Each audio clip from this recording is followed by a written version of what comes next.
주의 말씀 의지하여 누가복음 5장 1절에서 11절 말씀으로 오늘도 주님의 말씀을 더 의지해 나가기를 원합니다. 누가복음 5장 5절.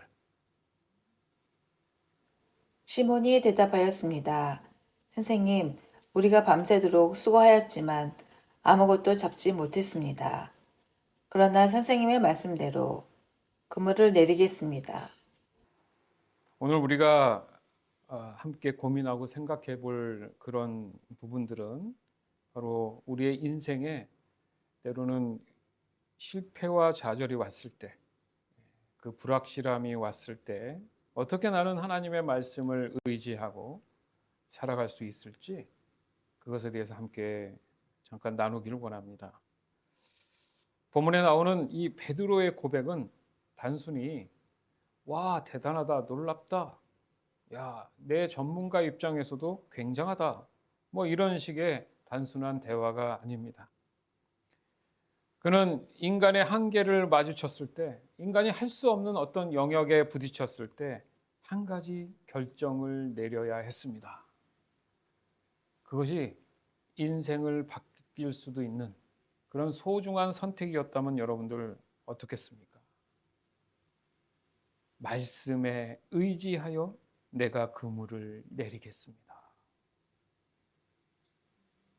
말씀에 의지하여 그물을 내리겠습니다. 그 말씀. 여러분, 우리가 잘 아는 C.S. 루이스 있죠? C.S. 루이스가 이 부분에 대해서 이렇게 얘기해요. 화면에 한번 볼 텐데 보시면서 C.S. 루이스는 감정과 확신보다 중요한 것은 바로 의지의 믿음이다, 이렇게 표현해요. 즉 C.S. 루이스는 순전한 기독교에서 다음과 같은 내용들을 강조합니다. 첫 번째는 믿음은 감정이 아니라 의지의 지속적인 행동이다. 나중에 이 프린터에서 좀 나눠주시기 바라요. 즉 무슨 말이냐면 믿음은 한때 어떤 이성이 받아들일 어떤 진리를 감정이 변할 때에도 계속 그 자리에 붙어 있는 기술이다. 의역을 하면 이렇게 나오죠.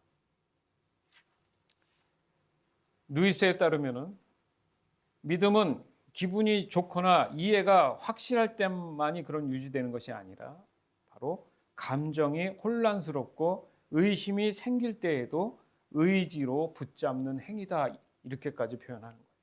우리가 믿음에 대한 좀 폭을 넓혀야 되는 거죠. 오늘 본문에 마찬가지로 시몬 베드로라고 하는 이 예수님의 제자도 마찬가지인 거죠. 그는 상황에 대한 어떤 이해나 감정의 확신 없이 오직 뭘 했어요? 의지적으로 예수님의 말씀을 신뢰하고 순종했습니다. 두 번째는 신앙은 생각이나 감정이 아니라 순종하는 의지로 실현된다는 거예요. 신앙은 생각이나 감정이 아니라 순종하는 의지로 실현된다. 루이스가 바로 이 신앙이라는 것은 바로 결국 생각이 아니라 행동이고, 이 행동은 의지에서 나온다고 얘기합니다. 좀 더 의역하면 순종은 자유로 가는 길이고, 겸손은 기쁨으로 가는 길이고, 연합은 인격으로 가는 길이다. 뭐 이렇게 좀 어려울 수도 있는데 이런 말을 했습니다. 즉 시몬 베드로는 자신의 경험으로는 말이 안 되는 예수님의 그 명령 앞에서 순종했다는 거예요. 이 순간 시몬은 의지적으로 순종했고 그 순종 속에서 믿음이 자랐다는 겁니다. 세 번째는 믿음은 언제나 의지와 결단을 포함하고 있다는 거예요. 시작. 믿음은 언제나 의지와 결단을 포함하고 있다. C.S. 루이스는 기독교 신앙은 단순히 하나님을 믿는다고 말하는 것이 아니라 삶의 방향을 그분께 내어드리는 선택이라고 말합니다. 또 이걸 의역하면 당신이 선택할 때마다 당신 존재에 중심이 조금씩 다른 존재로 바뀌어 간다. 거듭나가는 과정, 성화되는 과정이죠. 시몬 베드로는 그날 그물 하나를 내리는 한 번의 선택을 했지만 그 선택이 바로 그의 인생 전체를 바꿨습니다. 이처럼 믿음은 의지의 반복적인 선택을 통해서 형성이 됩니다.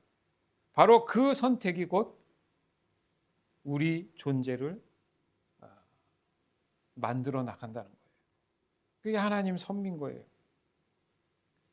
결론적으로 바로 오늘 본문 누가복음 5장 1절에서 11절에 루이스가 가졌던 통찰, 그의 신앙적인 측면은 밤새 실패했던 시몬, 밤새도록 전문가였던 어부였던 그 베드로가 그물을 던졌는데 고기 한 마리 안 잡히는 거예요. 허탕을 계속 치는 겁니다. 지치죠, 피곤하죠. 예, 생계니까 얼마나 또 어떻게 살아야 될지 막막했겠죠. 그런 감정이나 상황에 어떤 신뢰할 수 없었던 그런 상황 속에서 그가 했던 것은 뭐예요? 말씀에 의지하여, 즉 믿음은 의지적 결단으로 행동해 나간다는 겁니다. 결과가 어땠습니까? 눈에 보일 정도로 도대체 이렇게 잡힐 건데 세상에 이럴 수가 있었나? 눈으로 물고기를 봤죠. 네? 그러면서 이 한계를 뛰어넘는 그 누군가가 계심을 확신했죠. 그러니 자기 자신이 얼마나 쪼그라들었겠어요. 왜요? 밤새 안 잡혔으니까 밑줘야 본전이니까 한번 해보지 이런 마음도 없었겠습니까? 의심이 왜 없었겠어요? 그러나 그 의심을 뛰어넘은 거예요. 그러니 더 확신이 들었겠죠. 자기 자신이 얼마나 부끄럽겠어요. 의심했던 자신이 발견됐으니까. 우리의 신앙생활도 마찬가지입니다. 의심한 걸 창피할 게 아니라 도리어 그 의심했던 내 자신을 발견하는 게 믿음을 성장시키는 포인트가 되더라는 거죠. 그렇죠? 그래서 나중에 베드로가 뭐라 그래요? 아유, 예수님 나를 떠나세요. 나는 죄인입니다. 너무 창피한 거야. 여러분은 지금 의심이 많을지라도 믿음은 감정이 아니라 의지의 선택임을 기억하시기 바라요. 그래서 내 마음은 아직 확실하지 않지만 말씀의 의지에서 제가 그물을 내려보겠습니다. 라는 이 결단을 여러분 가지시기 바라요. 이것이 바로 믿음의 시작입니다. 아멘?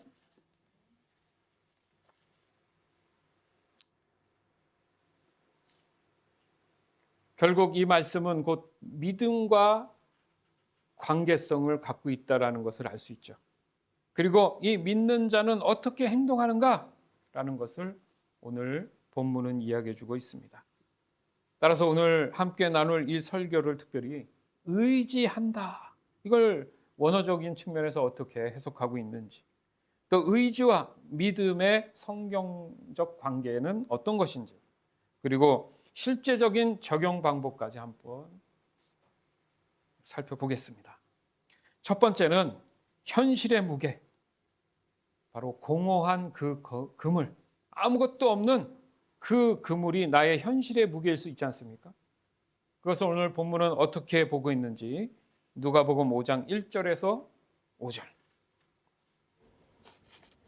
사람들이 예수님께 몰려들어 하나님의 말씀을 듣고 있을 때였습니다. 예수님은 게네사렛 호숫가에 서 계셨습니다. 예수님께서 호숫가에 배 두 척이 놓여 있는 것을 보셨습니다.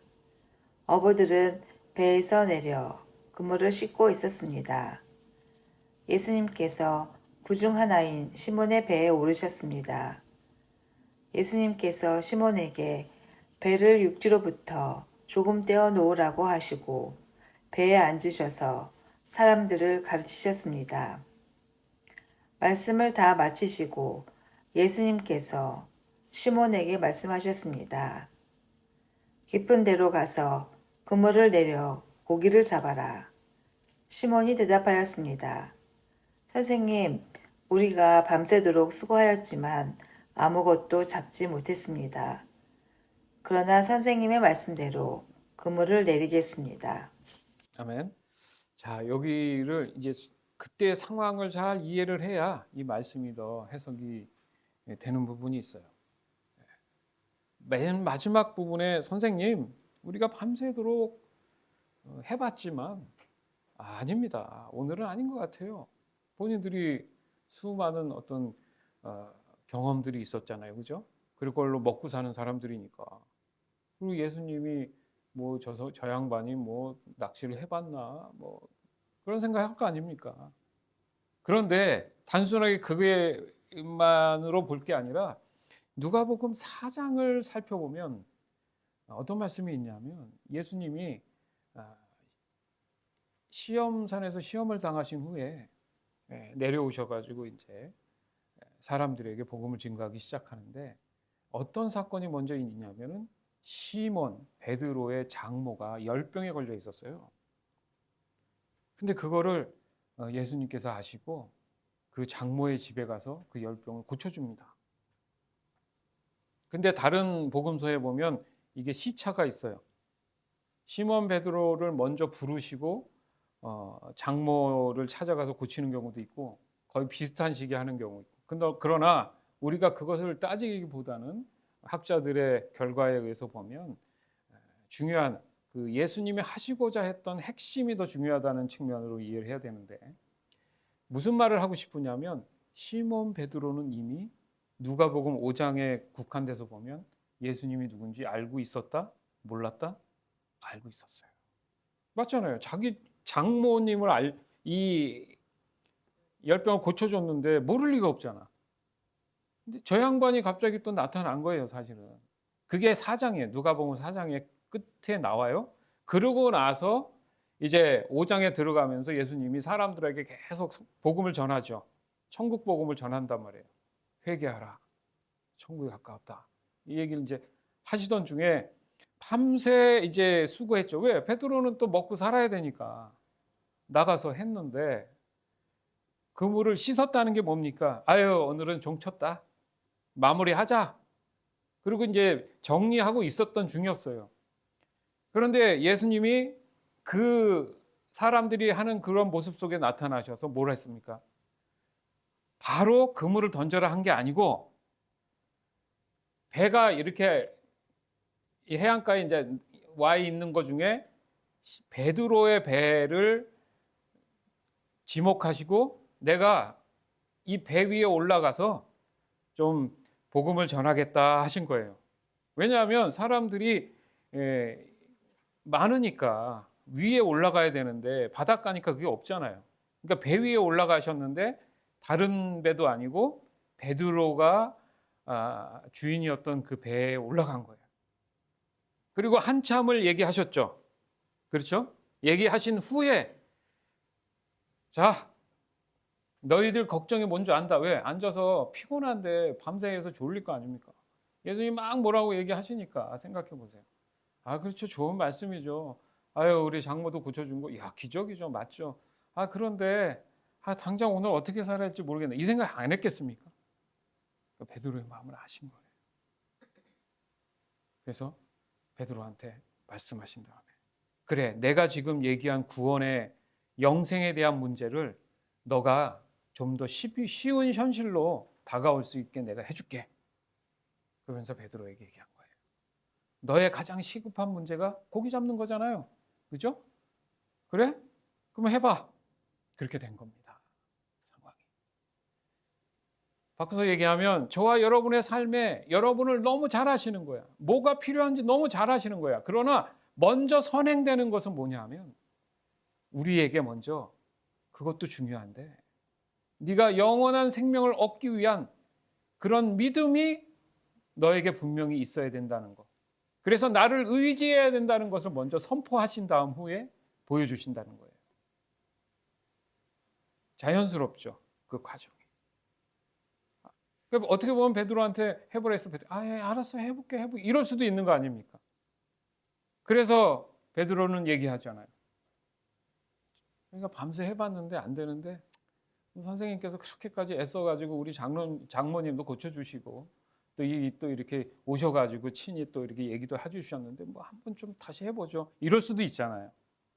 어떻게 보면 베드로의 믿음이 있어서보다는 오늘 이 본문 내용 안에서 보면 중요한 건 뭡니까? 선택에 있었을 때, 말씀하셨을 때 해본다는 게 중요하다는 거예요. 에이, 되겠습니까? 아예 피곤해요, 피곤해. 이럴 수 있잖아요. 여러분, 그러니까 여러분 삶 안에 중요한 순간에 말씀이 전제되어 있고 그 말씀을 따라 내게 뭔가 선택하라고 하셨을 때 나의 이성과 경험으로 안 된다고 하기보다는 해보겠습니다. 이 의지를 얘기하는 거예요. 아멘? 네. 그렇지 않습니까? 베드로는 그날 밤에 정말 최선을 다했어요. 얼마나 피곤한지 아십니까? 뱃일이 쉬운 게 아닙니다, 여러분. 예. 근데 아무것도 얻지 못했다. 피레미 한 마리 못 잡았다는 얘기예요. 이것은 단순히 그냥 오늘 내가 완전히 진짜 실패했다, 망했다. 그럴 수도 있죠. 이거 계속 해야 되나? 예? 내 인생의 실망, 무력감, 뭐 이런 장면일 수 있죠. 이게 바로 어떻습니까, 오늘날? 우리의 진짜 열심으로 사는데 결과가 없을 때 그 공허함. 이건 우리가 자주 맞이하는 현실이에요. 내가 이러려고 이렇게 했나? 포기해야 되나? 예? 정말 열심히 했는데 성과가 없단 말이에요. 신앙생활을 한다고 했는데 늘 내 마음이 갈급하고 메마르단 말이죠. 사람들 관계 속에서도 정말 나는 최선을 다했는데 도리어 돌아오는 건 상처뿐이야. 그 관계가 깨져버리고. 그런데 예수님이 뭐라고 하셨어요? 깊은 데로 가서 그물을 던져라.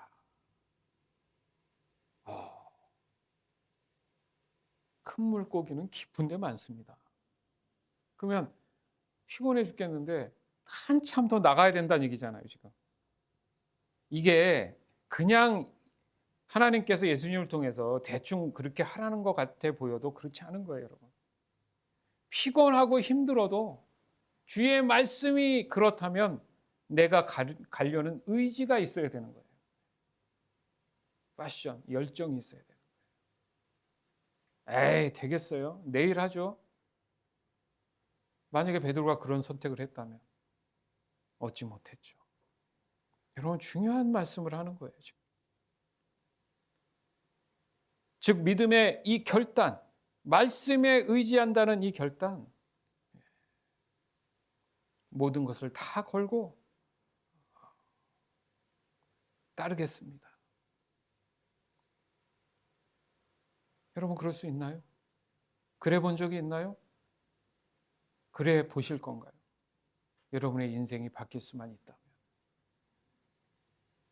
즉 바로 이 의지라는 이 의미는 내가 절박하고 절실하니까 그거 저한테 중요하지 않아요. 내일 해도 돼요. 그게 아니라 생계가 달린 문제이기 때문에 절실하고 절박하기 때문에 신뢰할 수 없는 것 같고 의심스러워도 한번 해보겠습니다. 중요한 거예요, 여러분. 이 한 번 해보겠습니다. 인생이 바뀝니다. 즉 스스로의 열정이 반드시 나타나야 돼요. 그러니까 무엇이 내게 지금 절박한지 또한 중요한 거죠. 그러나 그것이 나의 한계라고 할지라도 예수님이 나를 도와주신다고 했을 때는 그 말을 내가 의지해야 되는 거예요. 신뢰의 개념보다는 의지하는 거예요. 내가 할 수 없기 때문에. 다시 말해서 있는 그대로 시키는 그대로 뭔가 좀 불편하고 아닌 것 같아도 하려는 의지, 그 열정이 있어야 되는 거예요.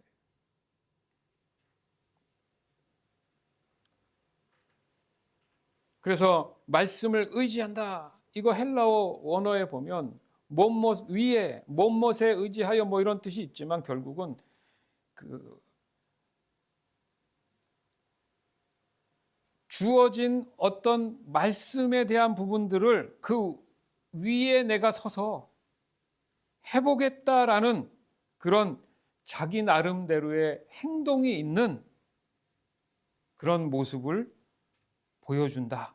이런 의미로 이 의지라는 말을 쓰고 있다라는 겁니다. 그래서 내가 당신을 이미 알고 있다, 알다, 인지하고 있다, 신뢰하고 있다, 이 말까지 포함하는 거예요. 그래서 제가 아까 전제했죠. 그 사건이 없었으면 모르겠는데 시몬 베드로의 장모를 고쳐줬죠. 그게 기억이 그래도 난 거예요. 저와 여러분 삶 가운데 내가 잊은 것 같아도 내 일은 아니더라도 주변의 환경 속에서 하나님이 나를 돕고 계신다는 걸 기억할 수만 있다면 여러분은 어떠한 상황 속에서도 의심하던 안 하던 상관없이 말씀하셨으니까 제가 해보겠습니다 라고 이야기할 수 있다는 겁니다.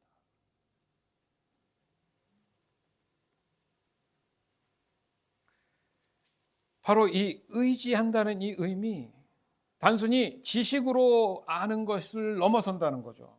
그냥 내가 경험으로 알기 위해서는 내가 지금 그 시급하고 절박한 그 문제에 대해서 드러내고 그것에 대해서 고민하고 있기 때문에 해보는 거예요. 그래서 깊이 인식하고 바로 그것이 인정될 때 비로소 그 말씀을 의존할 수밖에 없다라는 거죠. 방법이 없기 때문에 의존할 수밖에 없는 그 끄트머리까지 가야 된다는 거죠. 그러면 사람들은 행동할 수밖에 없습니다. 즉 아까도 말씀드렸지만 어떤 기초 위에 놓는다는 거예요. 그 위에 놓고 기대한다는 겁니다. 즉 베드로는 자신의 모든 결정을 예수님의 말씀 위에 두었다라는 것을 신앙 고백하죠. 그래서 나중에 예수님이 베드로라는 이름으로 반석이라는 이름을 주잖아요. 그렇죠? 그런데 여기서 우리가 더 깊이 생각해 볼 수 있는 게 뭡니까? 의지와 바로 믿음의 성경적 관계를 우리가 좀 봐야 된다는 거잖아요. 즉 성경에서는 믿음은 단지 머리로 동의하는 개념이 아니에요. 머리로 그렇습니다, 맞습니다 하는 게 아니라는 거죠. 바로 전인격적인 신뢰 또는 의탁한다 이런 의미가 있는 거예요. 전인격적이라는 것은 나의 모든 마음과 뜻과 정성 이 모든 것들을 다 다해서 있는 그대로 신뢰하고 의탁, 맡긴다는 거예요. 뭐든지 다 맡긴다는 거예요. 그래서 우리가 잘 아는 말씀 중에 히브리서 11장 1절 말씀이 있잖아요. 믿음은 바라는 것들의 실상이요 보지 못하는 것의 증거다. 즉 보이지 않는 하나님을 의지하고 행동하는 것이 바로 믿음이라는 거예요. 내 속에 의심이 있든 없든 상관없이 하나님의 존재가 내가 인식될 수 있다면 무조건 가는 겁니다. 고고. 그리고 그 믿음이 구체적으로 표현되는 방식이 바로 오늘 우리가 중심으로 생각하는 의지예요. 의지. 이 바로 의지한다는 것. 바로 이것이 믿음이 행동으로 나타난 C.S. 루이스가 얘기했던 예를 들자면 이런 거죠. 믿음이 머릿속 동의라면 의지는 발로 걷는 선택이다. 또한 믿음이 주님이 옳습니다라고 얘기하는 것이라면 의지는 그래서 제가 주님의 말씀을 의지해서 따라가겠습니다 한다는 겁니다. 따라서 오늘 본문의 이 베드로의 고백은 그저 믿습니다. 아멘. 말은 잘하죠. 그러나 실제로 피곤하지만 멀리까지 깊은 데까지 가야 되는 상황 속에서 실제로 그들은 그 말을 의지해서 갖고 다 정리해 놓았던 그 그물을 다시 내리는 행동으로 이어진 것. 이것을 또한 믿음이라고 얘기할 수 있는 거예요. 우리가 믿음을 오해하는 경우가 많다는 거죠. 완벽해야 된다는 의미도 있지만은 오늘 본문을 통해서 우리는 알 수가 있는 것은 바로 상관없이 내 의지와 상관없이 하나님 말씀에 근거해서 따라가는 것. 나의 의지보다는 그 말씀의 기초 위에 내가 따라간다는 의미에서의 의지가 필요하다는 겁니다. 아멘. 세 번째는 기적의 현장을 맛보게 되죠. 그 결과는 어디서 왔습니까? 믿음 위에 세워진 순종에서 왔어요. 안 되는 게 아니었어요. 누가복음 5장 6절에서 7절. 그대로 하니 고기를 그물이 찢어질 정도로 많이 잡게 되었습니다. 그래서 다른 배에 있는 동료들에게 손짓을 하여 도와달라고 하였습니다. 그들이 와서 고기를 2배에 가득 채우니 배가 가라앉을 지경이었습니다. 아멘. 이게 자기만 갖는 게 아니에요. 말씀을 의지하면 내 주변 사람까지 영향을 주는 거예요. 네. 내 힘이 겨울 정도로. 왜요? 단 한 마리도 전날 잡히지도 않았는데 이건 나 혼자 문제가 아니라 차고 넘치는 거예요. 그래서 우리의 신앙은 항상 충만이라는 말을 쓰죠. 네. 차고 넘친다는 거예요. 차고 넘친다. 이 의지와 믿음이, 순종이 내 삶을 풍요롭게 한다는 것은 내 개인적인 것이 아니라 남에게도 나누어 줄 정도로 되는 겁니다. 그대로 하니 고기를 그물이 찢어질 정도로 많이 잡게 되었습니다. 여기서 중요한 표현이 뭐냐면 그대로 하니예요. 그대로 하니. 그대로 하니. 말씀 봐라. 말씀 그대로 보고 기도해라. 말씀 그대로 기도하고 예배해라. 말씀 그대로 예배하고 우리가 성경에 하나님께서 주신 말씀대로 하라고 한 것들은 그냥 그대로 하는 거예요. 그게 의지하는 겁니다. 내가 한번 생각해보고 내일 해볼게요가 아니에요.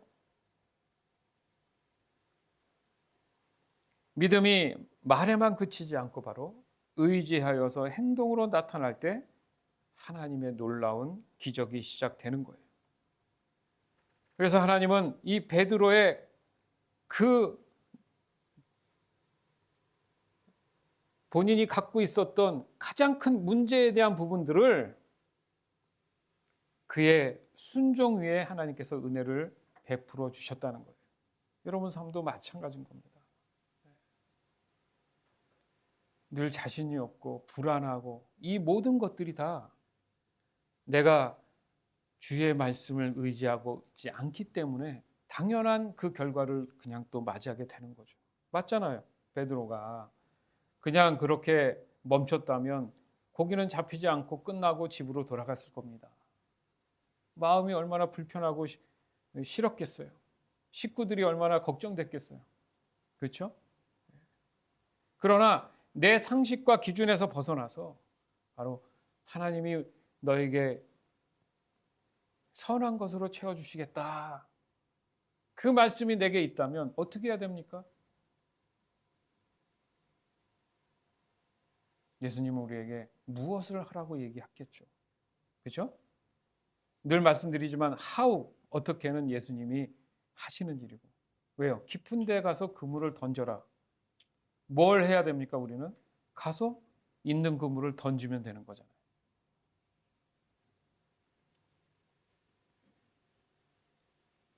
여러분 오늘 말씀을 꼭 기억해야 됩니다. 이 믿음이 구체적 행동으로 표현되는 그 순간 그 결과 또한 내가 맞이하게 되는 것이다. 그래서 우리 교회가 GJH 미니스트리인 거죠. 하나님, 예수님, 성령님 그분을 알기를 원합니다. 시몬 베드로가 예수님을 알았던 것처럼 우리 또한 삼위일체 그 하나님을 아는 것이 중요하다. 네 번째는 변화의 시작이에요. 바로 믿음과 의탁의 인생이 바뀌어버렸다는 거죠. 내가 믿음으로 의지해서 모든 걸 다 맡겨드렸더니 내 인생이 바뀌었습니다. 누가복음 5장 8절에서 11절. 시몬 베드로가 이것을 보고 예수님의 무릎 앞에 엎드려 말했습니다. 주님, 제게서 떠나 주십시오. 저는 죄인입니다. 베드로와 그와 함께 있던 동료들은 자신들이 잡은 고기를 보고 놀랐던 것입니다. 세데베의 아들이면서 시몬의 동료인 야고보와 요한도 놀랐습니다. 예수님께서 시몬에게 말씀하셨습니다. 두려워하지 마라. 이제부터 너는 사람을 낚을 것이다. 그들은 육지에 배를 댄 후 모든 것을 버려두고 예수님을 따라갔습니다. 아멘. 재미있는 현상이 일어났어요, 여러분. 당장 생계 때문에 사실 깊은 데 가서 그물을 던진 거거든요. 그렇죠? 그럼 그 고기들 다 어디 갔습니까? 왜요? 마지막 우리가 11절에 보면 뭐예요? 모든 것을 버려두고 예수님을 따랐다. 그 물고기들 다 어디 간 거야? 그러면서 우리가 떠오르는 말씀이 있죠. 무엇을 먹을까, 무엇을 입을까 걱정하지 마라. 먼저 그의 나라와 의를 구하라. 여러분, 생계가 중요하지 않다는 얘기가 아니라 우선순위가 다르다는 거예요. 우선순위가. 물론 제자들은 특별히 부름받은 사도들입니다.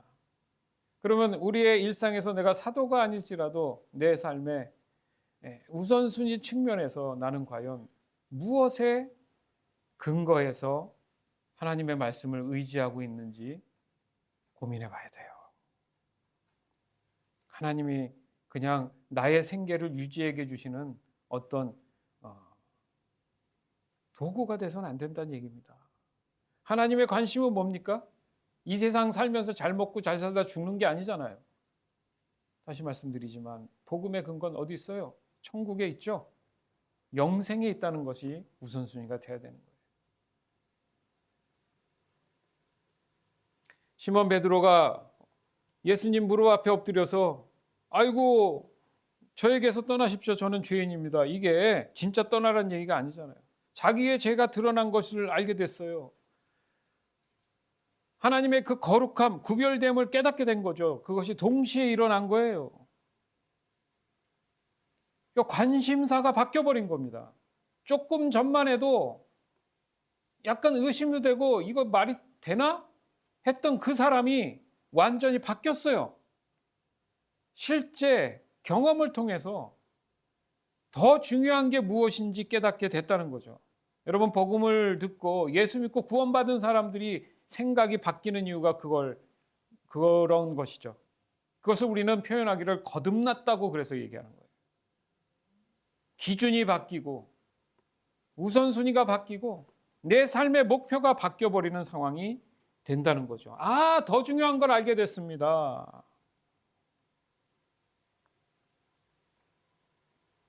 즉 하나님의 임재는 죄인으로 하여금 죄를 깨닫고 거기에 구원의 은혜를 베풀어서 그 삶 안에 늘 어떠한 상황 속에서도 평안함과 자유함을 주신다는 겁니다. 즉 믿음과 이 의탁의 길은 기적을 얻는 데서 끝나는 것이 아니라는 거죠. 바로 자신의 정체성을 확실하게 다시 발견하게 되고 새로운 부르심을 받게 되는 것이죠. 내가 무엇을 하며 살아가야 될지의 목적이 명확해지는 거죠. 여전히 내가 무엇을 해야 될지 모르고 방황한다면 오늘 이 본문을 여러분들 반드시 깨달아야 됩니다. 그러면 하나님께서 여러분의 목적, 목표, 방향들을 명확하게 제시해 주실 거예요. 그래서 예수님이 얘기하시는 거예요. 그 마음을 알고 누가복음 5장 10절에 보니까 뭐라 그래요? 두려워하지 마라. 이제 앞으로 어떻게 하지? 혼란이 되죠. 이게 사람도 생각나고 이 사람도 생각나고 가족 모두 막 생각나고 지금 갚아야 될 빚도 생각나고 수많은 것도 있는데 또 한편으로는 내가 깨달은 바가 있고 거듭난 사람인 거예요. 맞죠? 그걸 하신 거예요, 예수님이. 야, 그거 걱정하지 마. 아까도 말씀드렸지만 무엇을 먹을까, 무엇을 입을까 걱정하지 마라. 이제부터는 사람을 낚는 어부가 된다. 이건 베드로에게 국한된 얘기일 수 있지만 우리의 삶을 보면 그래, 어떤 사람은 그래 그런 사업을 하고 그런 뭘 하고 하면서 네가 할 수 있는 그런 복음을 증거하는 일, 그런 일들을 감당하게 될 것이다. 그 일을 통해서 사람을 낚는 사람이 될 것이다. 똑같은 말인 거예요, 여러분. 그러니까 여러분이 일하시는 곳, 하는 모든 일에는 이런 사람을 낚는, 무슨 말입니까? 예수님처럼 복음을 증거하는 사람들이 돼야 된다는 얘기잖아요. 아멘? 그러니까 뭐가 문제다 이렇게 자꾸 그러지 말고 이 안에서 내가 이 말씀을 기억하면서 예수님 말씀대로 어떤 문제가 있을 때 제가 그 말씀 의지해서 해보겠습니다. 이렇게 가야 되는 거예요, 여러분. 세상 사람처럼 똑같이 말하고 행동하면 되겠습니까? 그게 무슨 구별된 사람이에요. 그냥 세상으로 사는 거지. 즉 믿음과 이 의지의 순종은 바로 기적의 문이 열리고 회개의 자리로 이끌어 주시고 결국은 내가 어떻게 살아야 될지, 어떻게 산다는 의미가 뭐예요? 이제 믿는 사람으로서 예수님처럼 복음을 증거하는 삶을 겸해서 사는 내 삶이 무엇인지를 알게 해주신다는 겁니다. 아멘. 자, 오늘 말씀 정리해 보면 그래요. 말씀 위에 믿음을 세우는 삶. 시작. 말씀 위에 믿음을 세우는 삶을 살아야 돼요, 여러분. 항상 말씀 위에. 믿음은 말로 고백하는데 그치지 않는 겁니다. 믿음은 의지함을 가지고 증명해 나가는 거예요. 이것은 진정한 열정을 얘기하는 거예요. 자신의 경험이나 지식이나 명예나 그 모든 것들은 하나님 앞에 아무 소용 없습니다. 아무 의미 없어요. 나를 지으신 하나님을 알아야 내가 이 땅에 왜 왔는지를 아는 것처럼 남들이 좋다니까 따라가는 것이 아니라 우리가 늘 기도하잖아요. 하나님 뜻을 알기 원합니다. 이렇게 기도를 하면서 항상 사람들을 바라봐요. 사람들의 스트레스를 받아요. 그 시간에 하나님을 찾아야죠. 주의 말씀 의지해야죠. 내 몸에 이 믿음의 습관들 의지가 절박하고 절실한 겁니다. 그러나 선생님의 말씀대로 그물을 내리겠습니다. 바로 이 고백이 믿음의 선언이고 의지의 선택이고 삶의 방향을 결정짓는 전환점이 되는 것입니다. 오늘 저와 여러분은 어디에 삶을 걸고 있습니까? 세상의 계산입니까? 아니면 말씀의 기초입니까? 믿음을 의지하라는 이 표현, 바로 말로 끝나는 믿음이 아니라 삶으로 드러나는 믿음을 선택해 나가길 간절히 원합니다. 말씀에 기대라. 바로 내 생각, 내 경험이 아니라 주의 말씀을 기준으로 늘 결정해 나가시기를 바라요. 지금 당장 한 가지만 우리가 순종하면 일단은 성공한 겁니다. 바로 오늘 이 귀한 말씀, 이 말씀 앞에서 바로 믿음의 담대함으로 이 말씀 따라 내가 하나님 무엇을 해야 될지 알려주십시오 하고 한 걸음 담대하게 내디뎌 보는 거예요. 아멘. 그랬을 때 하나님께서 여러분에게 기적 같은 놀라운 일들을 차고 넘치게 보여주실 줄 믿습니다. 잠언 3장 5절에서 6절, 신명기 6장 5절에서 6절. 내 마음을 다하여 여호와를 신뢰하고 절대로 내 슬기를 의지하지 마라. 너는 내 모든 길에서 그분을 인정하여라. 그러면 그분이 너의 길을 형통하게 만들어 주실 것이다. 여러분의 하나님 여호와를 마음과 뜻과 힘을 다하여 사랑하시오. 내가 오늘 여러분에게 주는 이 명령을 항상 마음속에 기억하시오. 아멘. 믿음은 말씀에 의지할 때 살아납니다. 그리고 의지하는 믿음 위에 하나님은 저와 여러분의 새 인생, 곧 세상이 아닌 하나님의 말씀을 세워나가는 그런 인생으로 세워나갈 줄 믿습니다. 아멘.